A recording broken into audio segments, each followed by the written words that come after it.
Bien, bonjour à tous. Nous sommes mardi, c'est la deuxième édition de la revue des grandes unes de la semaine. La nouvelle expression parle de Kribi, 14 élèves exclus du lycée. C'est le titre proposé par le journal ce matin. Mais le journal explique qu'ils étaient impliqués dans une sinistre affaire de tournage d'une vidéo obscène au sein du lycée bilingue de la cité des Balnéaires du Sud. Tout cela, on découvre en page 2 du journal La Nouvelle Expression ce matin, qui parle également de nécrologie. Adoum Gargoum n'est plus le ministre délégué auprès du ministère des Relations extérieures, chargé du monde islamique. C'est donc éteint à Yaoundé. On le découvre la suite en page 2 du journal ce matin également. Le journal s'intéresse par l'étranglement du mouvement pour la renaissance du Cameroun. La stratégie des tout dit, donc on parle de l'armée, l'arme de destruction la plus puissante contre la nouvelle opposition aura été donc la réduction du mouvement pour la nation du Cameroun, en partie Baham, puis Bamileke. En page 2 ce matin, autant d'informations à lire dans la Nouvelle Expression également ce jour, disponible en kiosque, qui parle de rébellion contre l'État. Ia Mohamed, indexé, le conseil de l'ex-directeur général. La Sodécoton a fait une mise au point au sujet d'une vidéo qui le présente comme un des leaders d'un mouvement insurrectionnel. C'est en page 3 du journal en kiosque ce matin. Toujours dans la presse, on découvre Mutation, qui parle donc de médicaments de Monseigneur Clédard, gratuité payante, c'est ce que le journal propose. Le journal présente deux produits qui sont vendus donc sous cap, donc à 20 000 francs CFA la dose, alors que le fabricant par ailleurs Archevêque de Douala prêche donc la gratuité. On le découvre également en page 9. Le journal parle aussi du probatoire et baccalauréat 2020. Où sont les frais de correction? C'est ce que le journal propose comme question. Et en page 11, on découvre quelques éléments de réponse. Ce matin, le journal s'intéresse à autre chose aussi. Je vous invite à lire. D'ailleurs, le Messager parle de crise anglophone, la dictature de l'agonie. C'est le titre proposé par le journal ce matin. Le journal qui, le titre ici, parle du député français au verbe haut, Sébastien Darraud, qui fait donc le procès du ministre des Affaires étrangères et notamment, et jette donc un regard critique sur l'implication de la France dans la gestion même des crises au Cameroun. On le découvre en page 10. Le journal parle également des discours de Rennes, l'offensive de la commission Moussongué, à lire en page 9 du journal en kiosque ce matin également. Le journal est donc disponible avec d'autres points importants aussi que je vous invite à découvrir. Tout comme Émergence, qui parle notamment du coronavirus, les Camerounais abandonnés donc à eux-mêmes. On le lit également dans le journal, en kiosque ce matin. Il y a également, on parle de la Guinée équatoriale, vérité sur les explosions de Bata. Et on s'intéresse à la Journée internationale de la femme, célébration sur fond de coronavirus, à lire dans le journal Émergence. Autant d'informations à lire dans ce numéro en kiosque ce matin. Le journal Repère parle de l'administration pénitentiaire de Jérôme en flagrant délit, c'est ce que le journal propose, et d'autres informations également dans le numéro de ce matin.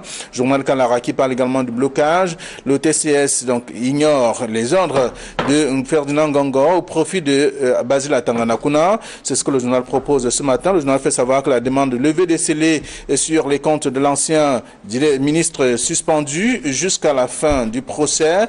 Le remboursement de 1,2 milliard de francs CFA ajourné. L'arrêt des poursuites également, donc ordonné par la présidence de la République, n'est pas notamment à l'ordre du jour. Donc Kalara dévoile notamment les arguments des juges dans le numéro de ce matin en page 4 précisément, dont je vous invite à lire aussi. On parle de nécrologie, enfin des hommages pour le bâtonnier Chakounte Patier, c'est à lire également dans le journal Kalara en kiosque ce matin. L'autre journal disponible, c'est bien entendu le journal Économie, qui parle des ECAF, comment l'ABAD apporte notamment son appui au processus d'intégration. Autant d'informations aussi à lire dans le journal. Cameroun Tribune parle notamment des mesures barrières contre le Covid-19, l'insouciance de tous les dangers. C'est à découvrir dans le dossier ce matin. Le journal parle également de la bataille, donc le bail de la discorde aussi, avec notamment d'autres informations dans le journal, le journal Cameroun Tribune de ce jour. Voilà ce que la presse nous propose, celle que nous avons reçue, avec déjà nos invités sur ce plateau. Donald Brice Kamgar, bonjour et bienvenue. Flavien Malondongo, bonjour, je vous souhaite bienvenue, on se comprend. Je souhaite également bienvenue à Kaminele, que je n'ai pas vu depuis quelque temps, et un chaleureux bonjour à nos téléspectateurs, notamment ceux qui nous écoutent ce matin à Doumé. C'est dans la région de l'Est du Cameroun. Oui. Merci. Bonjour Kaminele, bienvenue. Flavien Valondongo, bonjour. Bonjour Donald Bruskamgang, qui m'a manqué. Il fait bien de le dire. Oui, il m'a manqué. Bonjour aux téléspectateurs d'Equinox Télévision et bonjour spécialement aux promoteurs des agences de voyage qui savent très bien ce que leur coûtent les accidents ces derniers temps, non seulement au niveau de leur propre matériel roulant qu'ils perdent parce que perdre un bus de 150, 200 millions dans un accident avec en plus des passagers qui meurent là-dedans, ce n'est jamais des choses acceptables. Mais seulement, je dis bonjour à ces opérateurs économiques parce que ils sont en train de voir que la révolution, l'évolution tranquille du ministère des Transports en leur faveur est en marche. Après, par exemple, la grande concertation de Bafoussam, où on a vu le ministre des Transports face aux transporteurs, aux syndicats des transporteurs et aux autorités administratives, le ministre des Transports avait promis comment on appelle ça là, des radars mobiles qui ont été mis en place moins d'une dizaine de jours plus tard. Et maintenant, dans le sens toujours de ces résolutions, il avait dit que tous les chauffeurs de bus allaient être identifiés et localisés. Ce qui fait que, vous savez, il y a parfois dans ces agents de voyage C'est une opération difficile? Elle est difficile parce que vous savez, il y a beaucoup de chauffeurs, d'anciens chauffeurs de camions de sable qui deviennent des chauffeurs de bus aujourd'hui. Il y a d'anciens motoboys qui deviennent des chauffeurs d'autobus. Or maintenant, le ministre des Transports a demandé que non seulement le profil et les permis de conduire de tous ces chauffeurs de camions, du moins d'autobus de transport soient maintenant relevés, envoyés au ministère des Transports et surtout conservés de telle manière qu'on a le profil de chaque chauffeur dans chaque agence de voyage. Moi, je pense que c'est quelque chose d'important. La difficulté, effectivement, sera que il faudra que cette banque soit tout le temps réactualisée de telle manière qu'après un accident, il ne faudrait pas qu'un chauffeur à qui on a suspendu le permis de conduire aille se faire embaucher dans une autre entreprise et continuer à travailler. D'accord. Alors, c'est une information, merci pour ce que vous donnez comme information ce matin. On le sait et on sait quand même que ça fait partie des projets du ministère des Transports, même si quelques chefs d'entreprise voient un peu des difficultés à le mettre à jour, à mettre cette actualité, ou alors actualiser ces fichiers des chauffeurs. La nouvelle expression qui parle de Kribi, 14 élèves exclus du lycée, Donald Bruskamgang, ils étaient impliqués dans une sinistre affaire de tournage de vidéos obscènes. On a décidé autrement. Oui, la décision du conseil de discipline du lycée bilingue de Kribi dans le sud était attendue. Vous savez que les vidéos obscènes diffusées par une vingtaine d'élèves, je crois 20 exactement, du lycée bilingue de Kribi, ces vidéos-là ont fait le tour de la toile et ont défrayé la chronique. On y voit des jeunes filles et garçons en tenue de classe dans une salle de classe et qui se livrent à des exactions et scènes obscènes au sein même de l'établissement. Alors ça a créé un véritable tollé. Les autorités ont été alertées, les responsables de l'établissement interpellés et une session de conseil disciplinaire a été convoquée avec la présence des parents. Les discussions ont été très houleuses, parfois jusqu'à 23 h le soir. Et il y a quelques jours, en fin de semaine dernière, donc les parents ont reçu chacun les décisions concernant leurs enfants impliqués donc dans cette affaire controversée. Le lycée a par ailleurs tenu samedi une assemblée générale extraordinaire présidée exceptionnellement par le préfet du département de l'océan, Nououbelo, qui a instruit que, au-delà de cette exclusion, que ces enfants puissent bénéficier d'un accompagnement psychologique, parce que de toutes les façons, ils restent nos enfants et qu'il faudrait bien pouvoir les accompagner à sortir de cette mauvaise passe. Mais l'actualité de Kribi, qui a été suivie par celle de Kumba, qui n'a pas fait beaucoup de bruit dans la presse écrite, puisque nous, sur Equinox, nous avons fait écho de la découverte à Kumba d'un groupe de 50 élèves retrouvés en plein partose. La partose, évidemment, c'est les relations sexuelles de façon collective. À Kumba, cette autre actualité n'a pas été très relayée par la presse écrite. Mais tous ces actes obscènes au sein des établissements scolaires, ou en tout cas dans l'environnement éducatif pose des problématiques plus importantes sur lesquelles je pense qu'on reviendra tout à l'heure. Très bien, on est parti, Camille Nélé, à côté du titre proposé par la nouvelle expression ce matin, on est parti déjà de ces agressions à armes blanches que menaient des élèves. Aujourd'hui, on constate que c'est plutôt une autre activité qui prend de l'ampleur. Une activité en réalité qui existe depuis très longtemps, mais qui n'avait pas encore été portée à la connaissance du grand public. Surtout qu'on se demande même comment ces jeunes qui se livrent à ces espèces de partoses peuvent avoir le courage de les envoyer sur la toile et courir le risque d'être identifiés et par leurs propres parents et par leurs propres par les membres de leur propre famille. Bon, mais il faut dire que ce qui s'est passé à Kribi, il fallait effectivement une réaction, il fallait une sanction.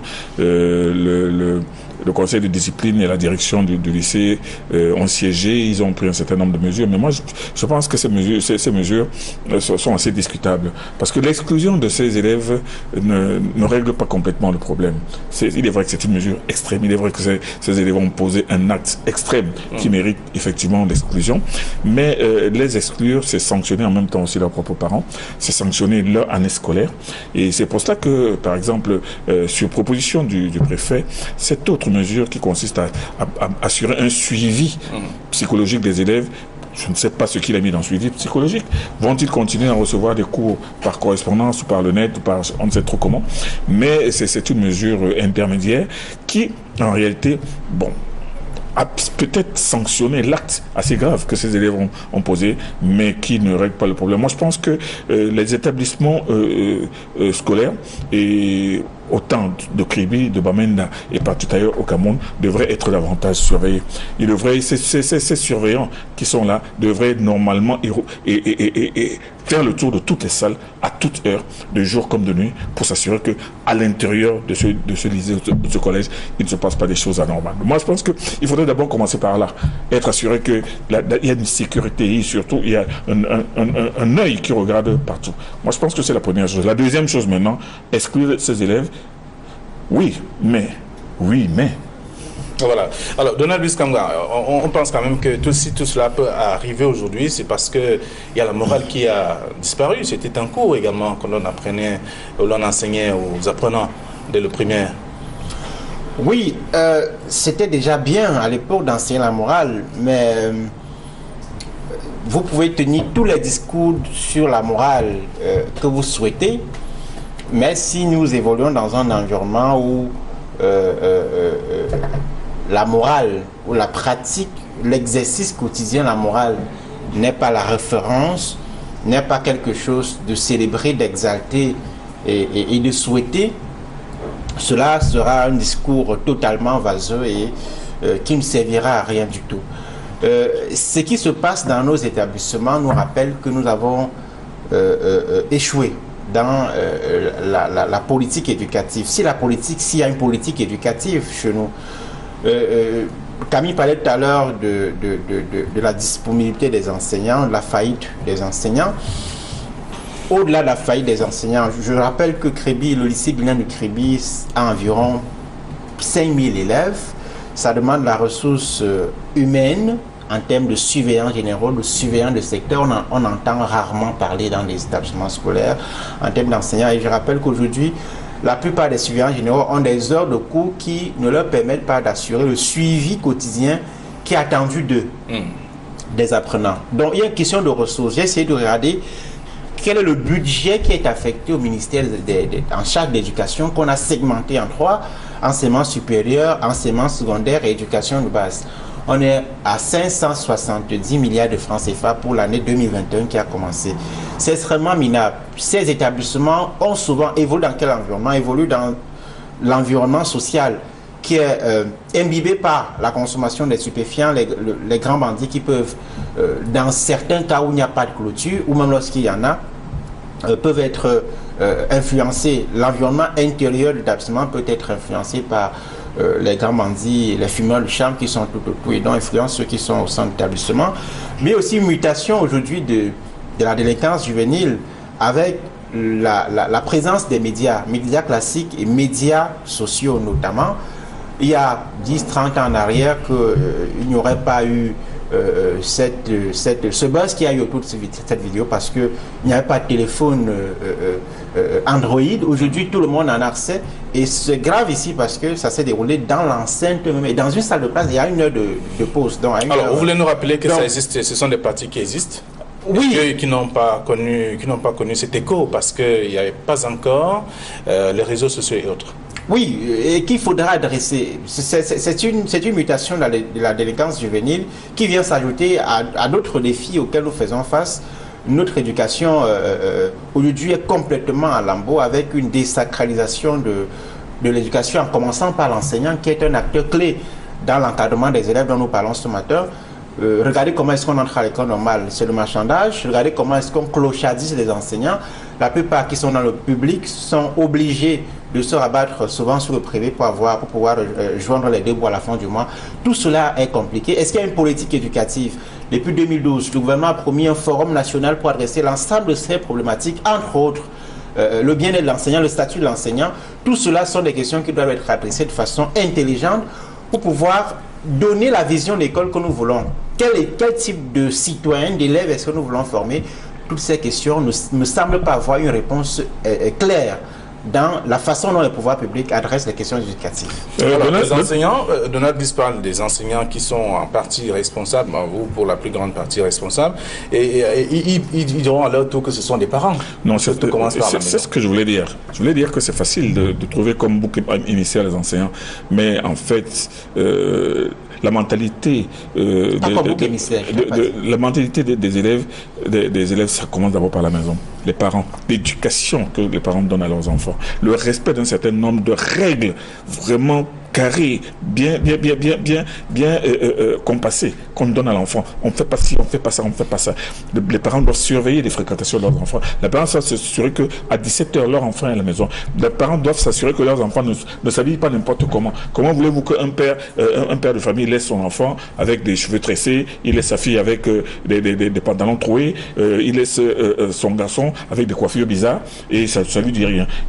Les parents doivent même regarder régulièrement les téléphones de leurs enfants, même s'ils ont 18 ans, s'assurer que ces enfants-là ne sont pas abonnés à des sites pornographiques et tout ça. Ça commence par la maison, ça commence par une bonne éducation. Avant, nous on avait l'éducation de nos parents, mais il y avait aussi la religion. On allait à la messe tous les dimanches. Il y avait une partie importante qui était consacrée à la notion de bien et de mal, de ce que l'enfant ne doit pas faire, qui va être considéré comme un péché. Mais aujourd'hui, les parents n'ont même pas le temps d'amener les enfants à la messe, ou alors pendant que les parents eux-mêmes sont complètement englués dans les églises de réveil, les enfants aussi se permettent n'importe quelle dérive. Donc aujourd'hui, ça commence d'abord par la maison. Si un enfant est bien éduqué à la maison, il a une éducation bien suivie, un suivi bien suivi, un suivi bien il ne peut pas tomber facilement dans ce genre de dérive à l'école. Bon, maintenant, arrivé à l'école, il y a les fréquentations. Les élèves viennent d'horizons divers et de milieux divers.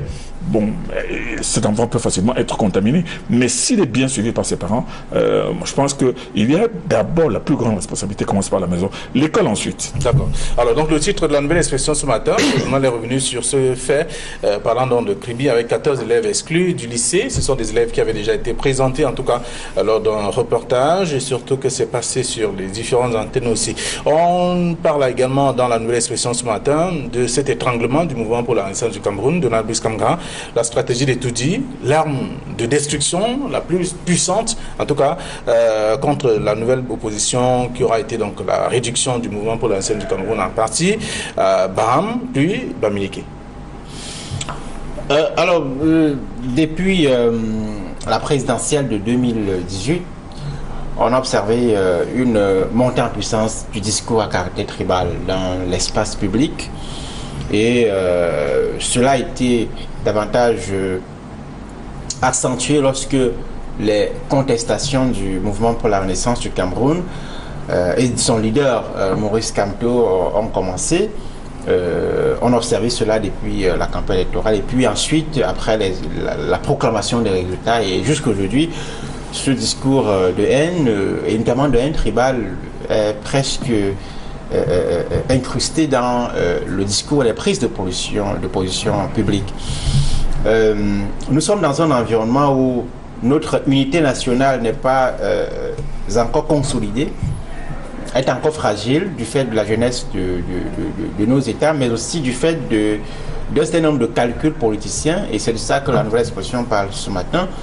La stratégie du pouvoir, manifestement, vise justement à présenter les adversaires qui peuvent potentiellement être des adversaires sérieux comme étant originaires soit du nord, soit du sud, soit de l'est et de l'ouest pour ce qui est du MRC précisément.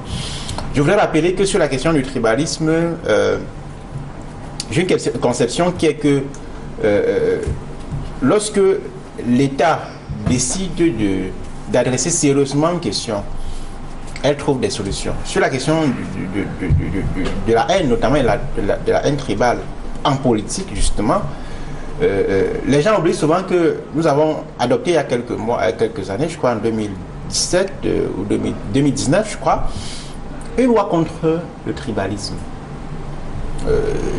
Jusqu'en 2010, on n'avait pas cette loi-là et dont les gens s'amusaient à dire vous êtes bêtis, vous cataloguez en fonction de vos origines sans être poursuivis.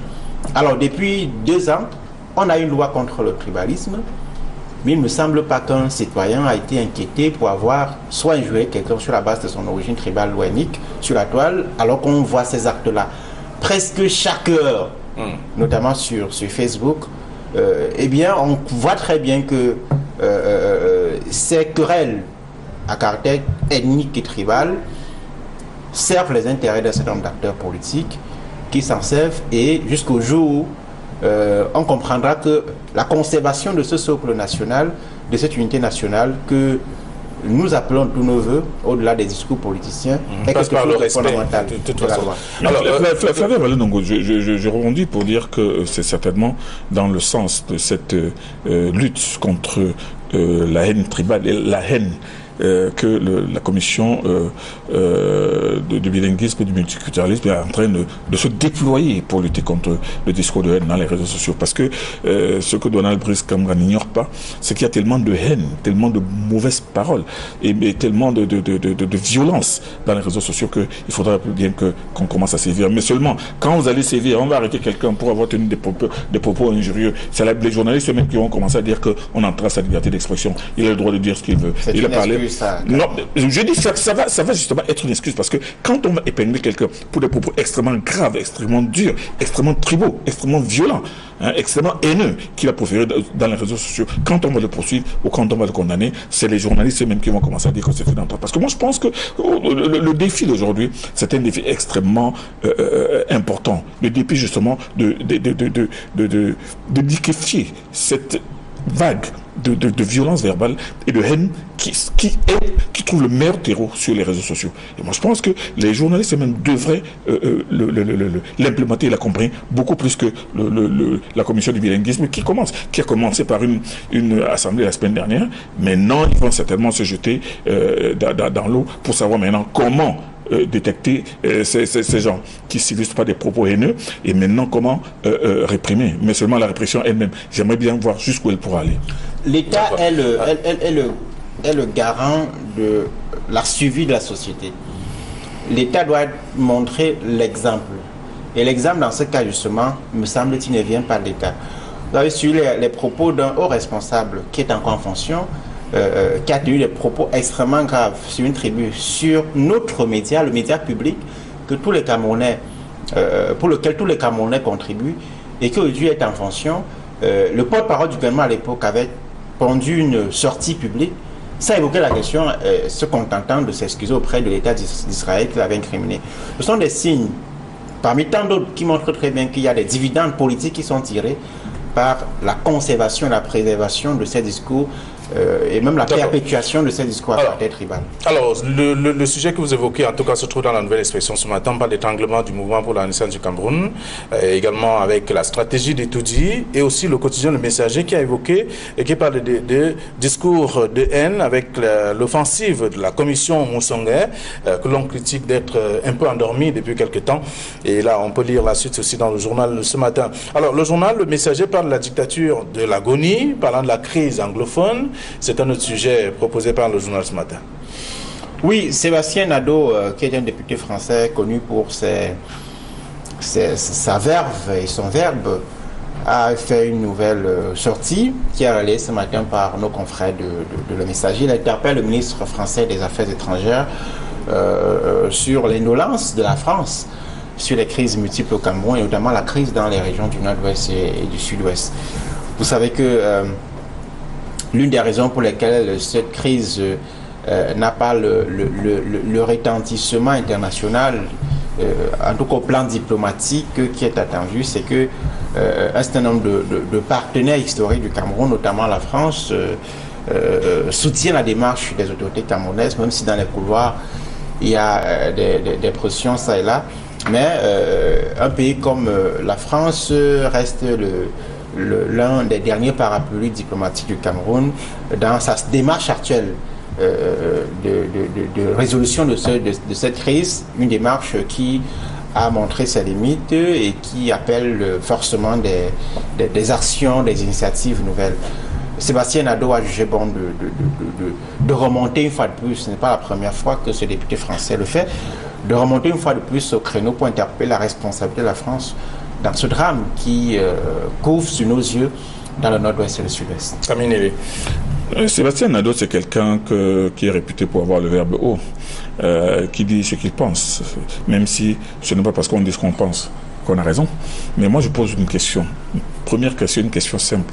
Si c'était un journaliste français, camerounais, qui avait fait une telle interpellation du président français, est-ce qu'un journal français l'aurait répercuté de la même manière? Ça, c'est la première question que je pose. Quand un député camerounais parle comme ça de la France, est-ce qu'un journal français pouvait le faire de cette manière? Et de deux. Moi, je pense que il faudrait faire attention. La liberté d'expression, c'est quelque chose d'important. Sébastien Nadeau s'était levé une fois contre la détention arbitraire de Amadou Vamouké. C'était un combat juste. Amadou Vamouké est en prison depuis 4 ans, pour rien. On n'a même pas encore ouvert une audience, mais il y a déjà eu 15 renvois et on est en train de s'acheminer vers le 17e.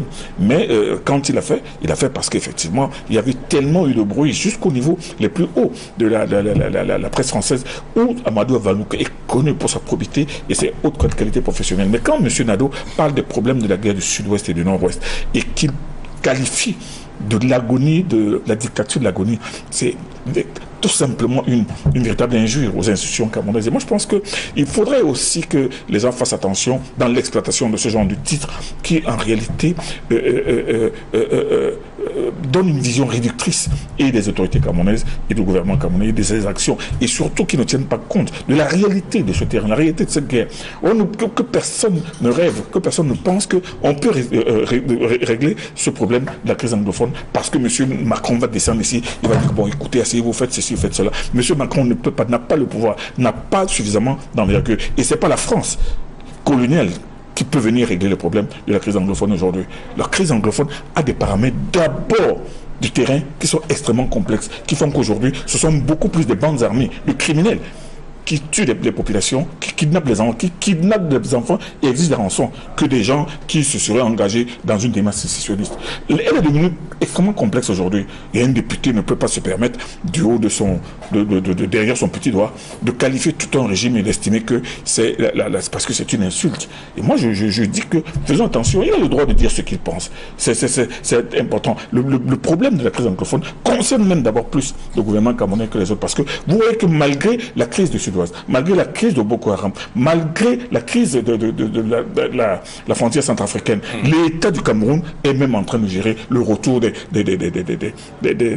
réfugiés nigérians qui sont en train de partir. Le Cameroun est à la croisée d'un nombre incalculable de crises. Mais la crise qui fait le plus mal, qui fait des tués chaque jour, des enfants qui sont tués, assassinés. Mais quand on estime que les personnes tuées, on prend les personnes tuées, on les met dans un seul sac, en vrac. Non, il y a des responsabilités, il y a des réalités qu'un député ne peut pas se permettre de caricaturer en parlant de dictature, de l'agonie. Moi, je pense qu'il faut une certaine... Le titre ici est proposé par le Messager, voilà. De toute façon. Mais c'est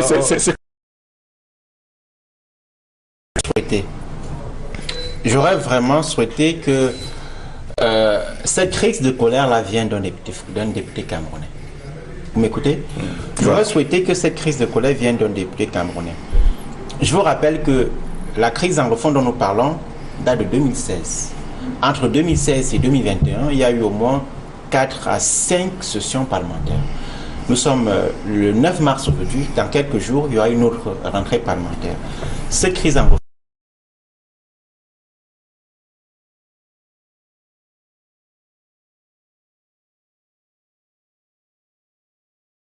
à l'Assemblée nationale. On se demande bien de quoi parlent nos députés. Une crise qui sera pour l'instant, qui est pour l'instant l'une des pires que le renouveau soutenu par une bonne partie de ces députés aura connu, n'a pas inscrit un débat. C'est-à-dire les députés qui sont censés être les représentants du peuple et donc porter leurs préoccupations.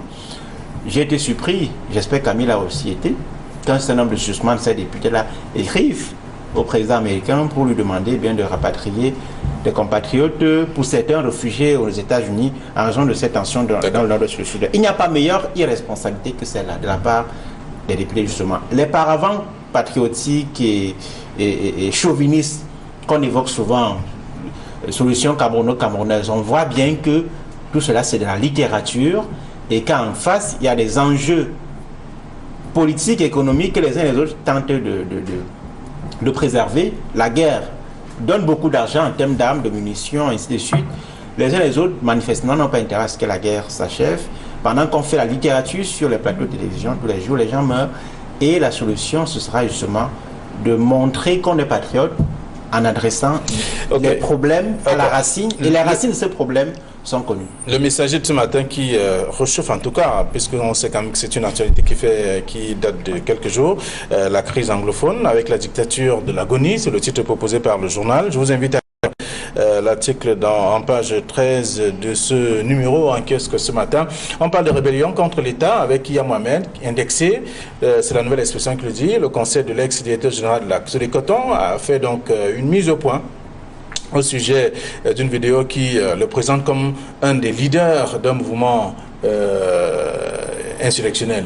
Un mouvement insurrectionnel qui est né dans les réseaux sociaux, dont on parle dans les réseaux sociaux, et que beaucoup considèrent comme une sorte d'épouvantail, parce qu'on se demande bien que représentera ce mouvement et jusqu'où peut-il aller et quelle est sa véritable motivation.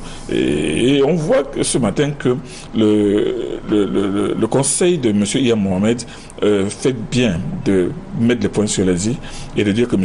Iya Mohamed n'a rien à voir avec ce mouvement, ne cautionne rien du tout et qu'on ne cite pas son nom parce que lui, c'est pas son problème. Il a ses propres problèmes qu'il est en train de gérer. Il est en train de purger ses 15 ans de prison. Vraiment qu'on le laisse tranquille. Mais parce que vous savez très bien que certains mouvements, quand ils naissent, ils veulent se donner une justification, ils veulent se donner une âme, ils veulent se donner des armes pour descendre sur le terrain. Mais à un moment où le Cameroun est lui-même tiraillé de toutes parts par des conflits divers, s'il faut qu'une nouvelle formation naisse, une nébuleuse naisse pour dire que non, nous allons libérer le Cameroun. Vous savez, il y a tellement de gens qui prétendent libérer le Cameroun depuis 1960 que on ne peut que compter un de plus dans cette logique. Mais au moment où cette nébuleuse a commencé à faire parler d'elle, il y a des gens qui se sont posés des questions. Qui est derrière? Qui est véritablement derrière? Peut-être que maintenant, cette nébuleuse est en train de vouloir montrer des gens qui peuvent être derrière, mais des gens qui ont un nom. Donald Bis, oui, en quelques secondes. Oui, comme a dit Camille, maître Eugène Balema Keng, qui est l'avocat de Iya Mohamed, pour ces circonstances-là, a pondu un communiqué pour démentir l'implication, le rapprochement qui est fait entre son client et le MLC, le mouvement de libération du Cameroun, un groupe qui dit opérer, d'après ses propres thèmes, à la frontière entre le Cameroun et le Nigeria. Iya Mohamed n'est pas le seul qui a été cité par ce groupe. L'ancien directeur général de la CRTV, Javier Mendoza, a été cité. Famille Doya a été cité. Cela peut... Est-ce que ce groupe... je ne peux pas dire comme Camille que ce groupe n'a pas de moyens. Je constate simplement que ce groupe parle de son existence, quelles sont ses capacités de nuisance, jusqu'où est-ce qu'il peut aller. Les lecteurs vont lire ce que la presse propose ce matin, rébellion contre l'État. Iya Mohamed, donc indexé. C'est à lire en page 3 de la nouvelle expression. Bonne journée à vous. Demain, 9h20 sur Equinox.